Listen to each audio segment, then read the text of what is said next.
네, 성경 말씀 디모데후서 4장 1절에서 5절까지 말씀입니다. 신약성경 390쪽 디모데후서 4장 1절에서 5절까지 말씀 우리 한 목소리로 다 같이 읽겠습니다. 하나님 앞과 살아있는 자와 죽은 자를 심판하실 그리스도 예수 앞에서 그가 나타나실 것과 그의 나라를 두고 엄히 명하노니 너는 말씀을 전파하라. 때를 얻든지 못 얻든지 항상 힘쓰라. 범사의 오래 참음과 가르침으로 경책하며 경계하며 권하라. 때가 이르리니 사람이 바른 교훈을 받지 아니하며 귀가 가려워서 자기의 사욕을 따를 스승을 많이 두고 또 그 귀를 진리에서 돌이켜 허탄한 이야기를 따르리라. 그러나 너는 모든 일에 신중하여 고난을 받으며 전도자의 일을 하며 내 직무를 다하라. 아멘. 네, 오늘 1절을 여러분들이 보시면 엄히 명하노니라는 이 주동사 그 앞에 하나님 앞과 살아있는 자와 죽은 자를 심판하실 그리스도 예수, 심지어 그분의 임재와 나라까지 아주 장황하게 지금 수식을 하고 있습니다. 사실 이런 긴 이 수식 문장은 헬라어에서 상당히 보기 드문 형태라고 볼 수가 있는데요. 원래 이 성경이 기록된 고대 헬라어는 굴절어의 특성을 가지고 있습니다. 그러니까 굴절어가 뭐냐면 이 단어 하나에 많은 형태의 변화가 있는 거예요. 예를 들면 뭐 우리 한국어나 영어는 동사 하나에 이제 과거형, 현재형, 미래형이 있고 수동태, 능동태로 이렇게 변화를 하죠. 근데 헬라어는 동사에도 1인칭, 2인칭, 3인칭 변환이 있습니다. 그리고 동사에도 단수형, 복수형이 있는 거예요. 그러니까 동사가 다양하게 굴절하는 거, 이게 굴절어 특성입니다. 그래서 헬라어는 동사에도 인칭 변화가 있기 때문에 주어가 없이도 동사만으로 소통이 가능합니다. 실제로 말할 때 뭐 동사 몇 개만 딱딱 말해도 상대방이 알아들을 수 있는 거예요. 이게 헬라어가 가지는 독특한 특성 중 하나입니다. 그런데 바울은 지금 짧게 말해도 되는 그 헬라어를 아주 길게 1절에서 얘기하고 있다는 거죠. 그러니까 엄히 명하노니 결국 핵심은 그건데 막 뭐 하나님, 예수 그리스도, 심판자, 뭐 그분의 나라, 임재 이렇게 수식어를 덕지 붙이는 겁니다. 실제로 헬라어 원문을 보면 이게 엄청나게 긴 문구에 해당해요. 그러니까 이게 어느 정도 기냐면 신약 성경을 통틀어서 가장 긴 수식 문구입니다. 헬라어는 이렇게 길게 수식할 필요가 없어요. 굴절어이기 때문에 짧게 소통이 가능합니다. 그런데 바울은 의도적으로 이렇게 길게, 아주 이상하게 보일 정도로 길게 쓰고 있다는 거죠. 왜 바울이 이렇게 길게 1절에서 얘기를 할까요? 헬라어에서 이렇게 긴 수식의 목적은 하나밖에 없습니다. 뭐냐면 바로 강조하기 위해서라는 거예요. 그러니까 바울은 지금 무진장 강력하게, 정말 간절하게 디모데에게 호소하고 있는 거예요. 정말 바울의 평생을 통틀어 최상급으로 무언가를 강조하고 있는 겁니다. 신약 성경을 통틀어 가장 중요한 무언가를 디모데에게 바울이 명령하려는 거예요. 우리가 이어서 본문 뒤에 6절을 다 같이 읽어볼까요? 6절. 전제와 같이 내가 벌써 부어지고 나의 떠날 시각이 가까웠도다. 자, 여기서 전제라는 표현이나 떠날 시각이라는 표현이 나오는데요. 이거는 둘 다 죽음을 의미합니다. 그러니까 바울은 이제 순교할 때가 됐다는 거예요. 그걸 바울이 하나님의 계시로 깨달은 것 같습니다. 실제로 바울 서신 중 제일 마지막에 기록된 게 디모데후서입니다. 디모데후서는 바울의 유언장과 같은 거예요. 사실 디모데후서를 여러분들이 잘 읽어보면 자주 나온 호칭이 있는데요. 뭐냐면 아들입니다. 그러니까 디모데가 자신의 혈육은 아니지만 사도적 직무, 바울이 가지는 사도적 직무를 계승하는 목회자이기 때문에 그래서 디모데를 아들이라고 부르는 거예요. 그러니까 앞선 내용을 우리가 정리하면 바울은 순교를 앞두고 자신의 영적 아들에게 유언을 남기는 거죠. 그것도 아주 장황하게 긴 수식어를 붙여가며 최고로 강력하게 명령하는 겁니다. 실제로 이건 신약 성경을 통틀어 최고로 강력한 명령입니다. 내 아들 디모데야, 나는 이제 순교할 것이다. 나는 이제 주님 품으로 돌아갈 거야. 그러나 내가 너에게 마지막으로 내릴 명령이 있는데 이 명령은 최고로 중요하며 다른 무엇과 비할 수 없는 가장 중요한 명령인데 내가 지금 유언장으로 너에게 이것 하나만을 명하겠다. 너는 이 명령을 목회자로서 반드시 수행해야 한다. 끝까지 신실하게 수행해야 한다. 이 명령을 절대 잊지 말고 계속 수행을 해야 한다. 도대체 바울이 이토록 강조하는 그 명령이란 게 뭘까요? 이 명령이 이어지는 4장 2절입니다. 우리가 다 같이 한번 읽어볼까요? 너는 말씀을 전파하라. 때를 얻든지 못 얻든지 항상 힘쓰라. 범사의 오래 참음과 가르침으로 경책하며 경계하며 권하라. 결국 바울이 최고로 강조하는 그 하나의 명령, 그게 뭐냐면 말씀을 전파하라입니다. 우리 한글 성경, 개역 개정이나 개역 한글은 이걸 전파하라로 이렇게 번역을 했는데요. 이렇게 번역을 하니까 뭔가 널리 널리 퍼뜨리라는 의미로 보이긴 합니다. 그래서 오늘날 이 현대 복음주의 교회가 이걸 거의 다 전도로 이해를 하는 거죠. 물론 제가 전도의 의미를 부정하는 건 아닙니다. 여기에는 전도의 의미가 일부 있기는 합니다. 하지만 디모데 전후서의 전체 흐름이나 사장의 문맥을 고려했을 때 이 명령은 1차적으로 전도는 아닙니다. 우리가 읽은 디모데후서는 목회서신이잖아요. 따라서 이 명령은 목회자의 직무랑 관련이 있는 겁니다. 여러분, 목회자의 직무에서 말씀 전파란 도대체 뭘까요? 이건 의심의 여지 없이 설교를 나타내는 겁니다. 바울은 지금 디모데에게 마지막 유언으로 가장 중요하고 가장 중대한 그의 직무, 곧 설교를 명령하고 있는 거예요. 실제로 전파하라의 헬라어 원어는 캐리존인데요. 이 캐리존이라는 건 기본적으로 선포하다를 의미합니다. 그러니까 목회자에게 말씀 선포란 설교라는 거예요. 두말할 것도 없이 이건 설교 사역에 대한 바울의 명령입니다. 여러분, 이게 제가 새롭게 발견하고 찾아낸 게 아니에요. 원래 우리의 신앙의 선배들은 다 이 본문을 설교로 이해를 했습니다.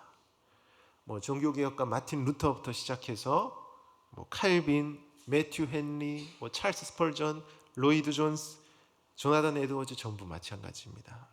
여러분이 가지고 계시다면 영어 성경 NIV나 ESV를 보셔도 Preach the word, 목회자에게 preach란 설교입니다. 우리 장로교 표준문서인 웨스트민스터 대요리 문답도 이걸 똑같이 얘기를 하고 있습니다. 우리가 잠시 일부를 읽었으면 하는데요. 대요리 문답 159문, 제가 질문을 읽으면 여러분들이 답을 읽어주시기 바랍니다. 159문, 설교하기로 부름을 받은 자들은 어떻게 하나님의 말씀을 설교해야 합니까? 말씀 사역에 수고하도록 부름받은 자들은 바른 교리를 설교해야 합니다. 때를 얻든지 못 얻든지 부지런하게 사람의 지혜가 권하는 말이 아니라 성령의 나타남과 능력으로 단순 명료하게 하나님의 모든 작정을 알도록 신실하게 설교해야 합니다. 자, 여기서 바른 교리라는 표현과 때를 얻든지 못 얻든지 다 본문에 나오는 표현이라는 거예요. 그러니까 의심의 여지 없이 본문은 설교 명령입니다. 바울은 디모데에게 설교를 최고로 강조하는 거예요.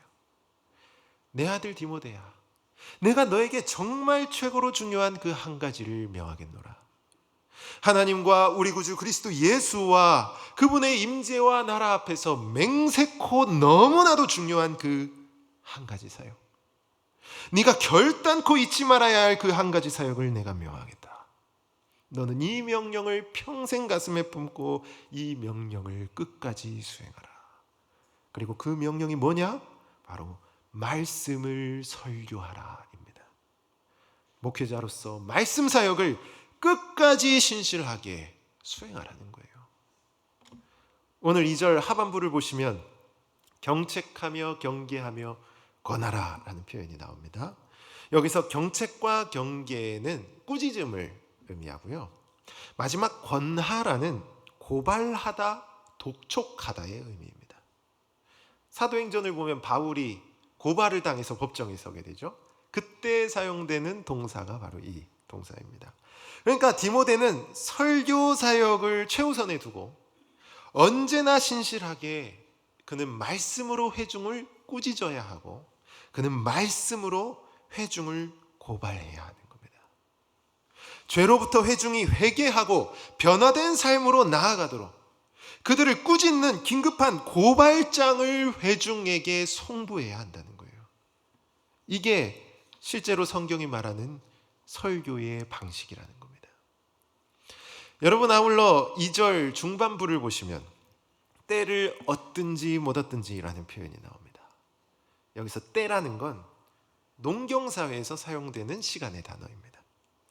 무슨 말이냐면 열매를 맺을 만한 제철이 됐든지 안 됐든지, 회중이 설교를 듣고 열매가 맺히든지 안 맺히든지, 즉 돌이킬 만한 상황이 되든지 안 되든지, 회중이 설교를 듣고 기분이 좋든지 안 좋든지, 심지어 설교를 듣고 괴로워하며 너에게 침을 뱉고 너에게 욕하는 자가 생겨난다 할지라도, 그래도 너는 인간의 반응과 환경과 상황을 개의치 말고 언제나 하나님의 말씀을 올바르게 설교해야 한다는 겁니다. 여러분이 오늘 3절을 보시면 바른 교훈이란 표현이 나오죠. 이게 실은 바른 교리라는 표현입니다. 아까 읽은 대우리 문답도 이걸 바른 교리로 번역을 한 거죠.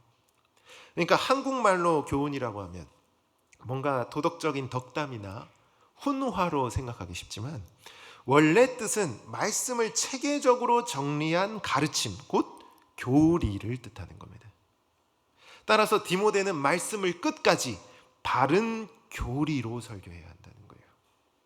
설령 사람들이 그 설교를 좋아하지 않고 설교의 열매가 너의 눈에 보이지 않고 사람들이 너의 설교를 기피하여 떠난다 할지라도 그래도 너는 하나님의 말씀을 끝까지 바른 교리로 설교해야 한다는 겁니다. 바울이 지금 이 얘기를 하고 있는 거예요. 우리가 이어서 3절과 4절도 다 같이 읽어볼까요? 때가 이르리니 사람이 바른 교훈을 받지 아니하며 귀가 가려워서 자기의 사욕을 따를 스승을 많이 두고 또 그 귀를 진리에서 돌이켜 허탄한 이야기를 따르리라. 여기는 바른 설교에 대한 회중의 반응을 묘사하고 있습니다. 그러니까 회중들이 바른 설교를 좋아하지 않는다는 거죠. 귀가 가려워서 허탄한 이야기를 따르러 간다는 겁니다. 자신의 귀를 시원하게 긁어주는, 기분 좋고 행복하며 즐거운 그 이야기를 해주는 스승에게 사람들은 떠나간다는 거죠. 실제로 바울은 바른 설교가 회중에게 사랑받지 못할 걸 우리에게 얘기하고 있습니다. 사람들이 싫어한다는 거죠. 그러나 바울은 이런 결과를 초래한다 할지라도 그래도 디모데에게 끝까지 바른 설교의 직무를 감당하라고 얘기를 하는 겁니다. 이게 이어지는 5절에 계속해서 나오는 거죠. 우리가 5절을 다 같이 읽어볼까요? 그러나 너는 모든 일에 신중하여 고난을 받으며 전도자의 일을 하며 내 직무를 다하라. 여기서 신중하여는 원어로 정신을 차리며라는 뜻입니다. 그리고 전도자라는 단어는 원어로 요한겔리테스, 곧 복음을 전문적으로 설교하는 이 복음 전문 설교자를 의미해요. 그러니까 우리도 뭐예요? 피아니스트 하면은 피아노 전문가죠. 바이올리니스트 하면 바이올린 전문가고, 그러니까 복음 뒤에 이스트가 붙기 때문에 이건 복음 전문가, 성경을 마스터해서 복음을 전문적으로 설교하는 그런 설교자를 의미합니다. 따라서 우리가 모든 내용을 정리하면, 내 아들 디모데야, 너는 목회자로서 바른 교리를 설교해야 한다. 하나님의 뜻을 가감없이 온전하게, 정직하게, 신실하게 설교해야 한다. 그런데 디모데야, 그 설교를 사람들이 싫어할 거야. 다 귀가 가려워서 허탄하고 망령된 이야기를 해주는 그 스승에게로 갈 거야. 그러나 너는 네 눈에 설교의 열매가 보이든지 안 보이든지 사람들의 반응에 휘둘리지 말고 끝까지 정신을 차리고 말씀을 바르게 설교해야 한다. 그리고 디모데야, 마지막으로 너는 설교와 함께 고난을 받아야 한다. 여러분, 이게 바울의 마지막 유언이라는 겁니다. 신약 성경을 통틀어 가장 강력하게 강조하는 목회자의 사명이라는 거예요. 여러분, 그러므로 오늘 말씀은 1차적으로 이 시대의 목회자들을 향한 하나님의 음성임을 기억할 수 있어야 합니다. 무엇보다 이 자리에 선 저를 향한 하나님의 강력한 명령이라 할 수 있겠죠. 저는 목회자로서 다른 어떤 사역보다 설교를 위해 목숨을 걸어야 합니다. 설교를 바르게 준비하며 바른 교리의 설교를 위해 나의 생명과 나의 영혼을 깎아내야 한다는 거예요. 저는 설교를 위해 모든 걸 바쳐야 합니다. 정말 내 안에 여러분의 귀를 즐겁게 해주고 싶고 여러분을 기쁘게 해주려는 그 열망이 불일 듯 솟아오른다 할지라도, 그래도 저는 끝까지 인내하며 설교를 위해 힘써야 한다는 겁니다. 왜냐하면 그게 지금 바울의 입술을 통해 성령께서 들려주시는 하나님의 음성이기 때문입니다. 설교보다 중요한 교회 사역은 없는 거예요. 바른 설교가 교회 사역에서 가장 그 무엇보다도 중요한 사역이라는 겁니다. 여러분, 무엇보다 이 말씀은 설교를 듣는 우리 모두에게 적용이 됩니다. 우리는 바른 설교를 듣는 자가 되어야 한다는 거예요. 정말 바른 설교를 원해야 하고 설교에 귀를 기울여야 하고 설교를 가슴에 새기려고 힘쓰는 자가 되어야 한다는 겁니다. 정말 설교보다 중요한 교회 사역은 이 땅에 존재하지 않는 거예요. 여러분, 오늘 이 주일날 교회당에 무슨 생각으로 오셨습니까? 무슨 목적으로 집에서 차를 몰고 여기에 오셨냐는 거예요. 사람 만나러 왔습니까? 아니면 맡은 봉사 때문에? 아니면 아이들을 교회 학교에 맡기러 오셨습니까? 만일 그렇다면 저는 이 시간 설교자로서 여러분께 경책과 경계와 권면을 전하겠습니다. 뭐냐면 우리는 설교를 듣기 위해 이 교회에 와야 한다는 거예요. 정말 우리는 설교에 관심을 가져야 합니다. 설교의 귀를 기울여야 하고 설교 말씀을 가슴에 새겨야 한다는 거예요. 때를 얻든지 못 얻든지, 들을 만한 기분이 됐든지, 들을 만한 컨디션이 됐든지 안 됐든지 어느 때나 우리는 설교를 들어야 합니다. 그게 교회 생활에서 제일 중요한 거예요. 설교가 제일 우선입니다. 이게 오늘 하나님께서 이 말씀으로 주시는 그분의 음성이라는 거예요. 여러분, 우리는 교회당에 올 때 설교들을 준비를 하며 와야 합니다. 하나님의 말씀을 간절히 원하고 그 말씀을 가슴에 새길 각오로 이 자리에 모여야 한다는 것이죠. 그리고 집에 갈 때는 들은 말씀에 순종하겠노라 결단하며 떠나야 합니다. 이게 우리 교회 생활의 중심이 돼야 한다는 거예요. 다시 말하지만 설교보다 중요한 건 없습니다. 지금 바울은 피를 토하는 심정으로 자신의 마지막 유언으로 정말 최고로 강조하며 목회자 디모데에게 절박하게 호소하고 있는 겁니다. 내 아들 디모데야, 너는 말씀을 설교하라. 때를 얻든지 못 얻든지 오래 참음과 가르침으로 경책하고 경계하고 권하라. 너는 이 설교 사역에 언제나 힘쓰라. 우리는 이 말씀을 기억하며 항상 설교 듣는 일을 최우선으로 두고 사는 거룩한 성도가 돼야 한다는 겁니다. 여러분, 그러나 제가 이렇게 얘기해도 여러분들은 듣지 않으실 거예요. 왜냐하면 3절에서 바울이 얘기를 했기 때문입니다. 우리는 결국 또 세상에서 친구들의 그 시답지 않은 이야기에 귀를 기울일 것이고, 또 유튜브나 뉴스가 떠드는 그 허탄한 이야기에 귀를 기울일 겁니다. 또 그렇게 설교를 까맣게 읽고 말씀에 순종하는 삶을 살지 않을 거예요. 지금 바울이 그러한 미래를 우리에게 예언하고 있는 겁니다. 여러분, 그러나 저는 설교자로서 여러분이 듣지 아니하고 이 말을 싫어한다 할지라도 그래도 주님의 엄중한 꾸중과 긴급한 고발장을 여러분께 전해야 한다는 것이죠. 그것은 오늘 말씀이 명하듯이 설교를 들어야 한다는 겁니다. 때를 얻든지 못 얻든지 언제나 설교 듣기를 힘써야 한다는 거예요. 만일 설교가 듣기가 괴롭다면 여러분, 그 고난을 받으셔야 합니다. 왜냐하면 바울이 지금 그 고난을 받으라고 말하고 있기 때문이에요. 마지막으로 한 가지만 더 말씀드리면, 제가 앞서는 설교 듣는 걸 말씀드렸지만 사실 우리는 설교를 전하는 자가 될 수도 있어야 합니다. 무슨 말이냐면, 목회자는 강단에서 입술의 설교를 전하지만 여러분은 말씀에 순종하며 삶의 설교를 전해야 한다는 거예요. 간단히 말해 순종으로 말씀을 설교하는 삶의 설교자가 되어야 한다는 겁니다. 여러분, 이게 생각보다 우리에게 중요한 거예요. 개인적인 일화 하나를 말씀드리면, 저는 원래 이제 술을 마시지 않았는데 제가 군대에서 술을 배웠습니다. 물론 지금은 마시지 않아요. 오해하지 마시고요. 제가 신학교 들어가기 전에 20대 초반에 군대에서 술을 배웠습니다. 정확하게는 배웠다기보다 술 맛을 알아버린 거죠. 남자분들은 아시겠지만 군대에서 힘든 일과를 마치고 내무반에 돌아오면 몸이 피곤하잖아요. 근데 내무반 선임 중에 PX병이 있었어요. 근데 그 선임이 어느 날부터 PX에 남은 술을 한 번씩 가져오는 겁니다.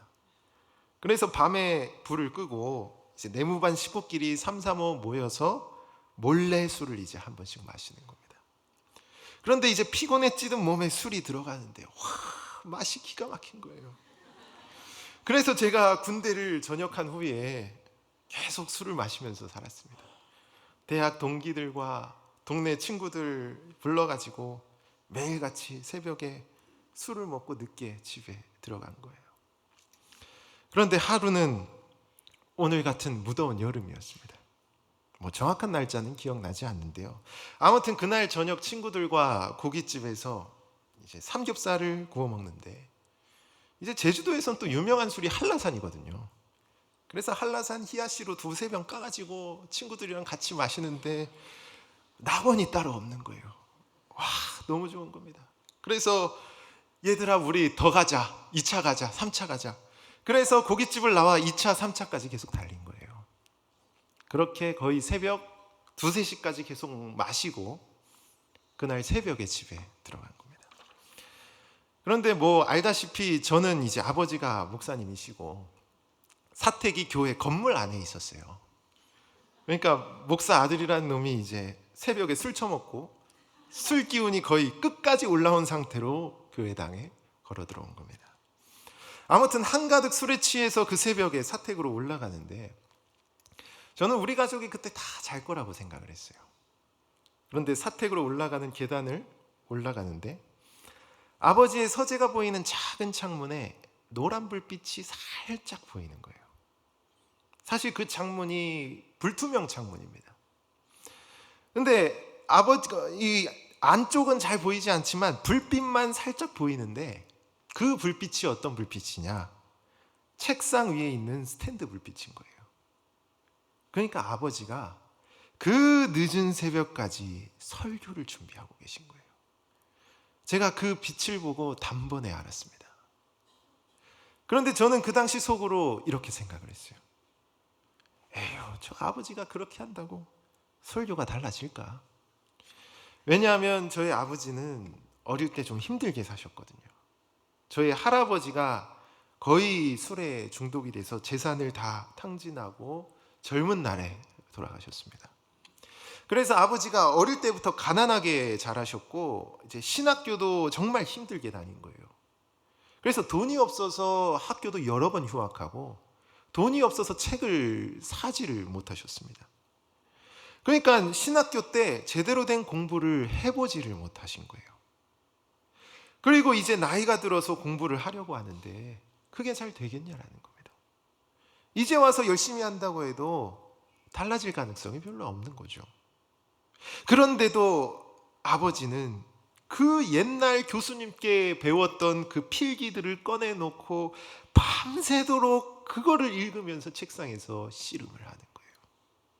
뒤늦은 나이에 어떻게든 설교를 제대로 해보겠다고, 목회자로서 어떻게든 말씀을 제대로 전해보겠다고 그 새벽까지 몸부림을 치는 겁니다. 그 모습을 오늘 말씀과 연결하면 목회자로서 설교를 위해 때를 얻든지 못 얻든지, 설령 나이가 들어 때를 놓쳤음에도 끝까지 힘쓰고 있는 것이죠. 정말 어떻게든 바른 말씀을 전하겠다는 그 일념 하나로 그는 설교와 함께 고난을 받고 있는 겁니다. 지금 바울의 이 명령을 성실하게 수행하고 있는 거예요. 그 모습을 그 새벽에 제가 우연히 목격을 한 겁니다. 그런데 그 후로 며칠이 지났을 때 제 마음에 갑작스러운 두려움이 찾아오는 거죠. 저는 당시 성도로서 말씀에 순종하는 삶을 포기한 상태였습니다. 삶의 설교자로 살아가기를 포기한 상태라는 것이죠. 말씀에 순종할 때 찾아오는 그 고난, 말씀과 씨름하며 인내하는 그 모든 것들이 너무나 하기가 싫었던 겁니다. 저는 그냥 귀가 가려워서 세상의 허탄한 문화와 이야기에 그대로 빠져들어 살아간 거예요. 그때 저는 세상과 다를 바 없는 망령된 삶을 살았습니다. 그런데 아버지의 말씀과 씨름하는 그 모습이 저에게는 삶의 설교가 된 거예요. 성령께서 그 모습을 본 제 마음에 아주 엄중한 경책과 경계와 권면을 보내신 겁니다. 엄중한 꾸중과 긴급한 고발장이 저의 마음 깊은 곳으로 날라 들어온 거예요. 그래서 저는 그 후로 마음의 불안감을 지울 수가 없는 겁니다. 마음이 너무 심란한 거예요. 이렇게 살면 안 된다는 두려움과 공포가 제 마음을 찾아온 겁니다. 실제로 성령께서 그 삶의 설교를 본 저에게 그렇게 역사를 해주신 거예요. 여러분, 이처럼 우리도 말씀에 순종함으로 세상에서 삶의 설교자로 살아가야 한다는 겁니다. 설령 때를 얻든지 못 얻든지, 여러분의 믿지 않는 이웃과 믿지 않는 배우자와 믿지 않는 자녀와 부모와 그들이 여러분의 삶의 설교를 보든지 안 보든지, 그들이 계속해서 세상의 허탄한 이야기를 쫓아 살아간다 할지라도 여러분, 그래도 우리는 오래 참음으로 온전히 순종하며 삶의 설교를 그들에게 끝까지 전해야 한다는 겁니다. 여러분, 그러면 언젠가 그들의 심령 깊은 곳에 성령께서 엄중한 꾸중과 고발장을 송부하신다는 거예요.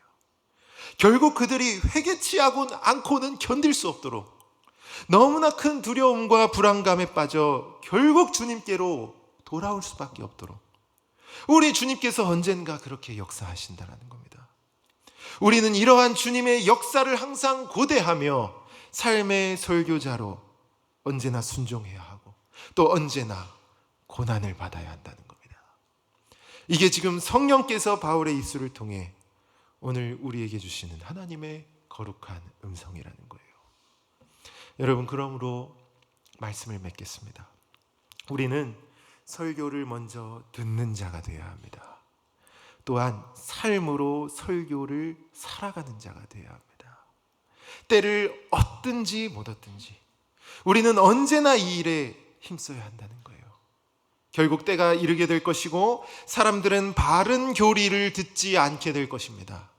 그들은 세상의 허탄하고 망령된 이야기를 쫓아 다 떠나갈 겁니다. 그들은 우리가 전하는 그 삶의 설교를 들으려 하지 않을 거예요. 그러나 우리는 끝까지 정신을 차리고 설교와 함께 고난을 받아야 합니다. 인내하며 삶의 설교자로서 맡겨진 직무를 다해야 한다는 거예요. 여러분들이 이 말씀을 기억하시고 교회 사역의 가장 중요한 그 설교를 먼저는 잘 듣는 자가 되시고 또 말씀에 순종하여 삶의 설교자로 끝까지 살아가는 복된 주님의 자녀가 되시기를 이 시간 간절히 소망합니다. 이 시간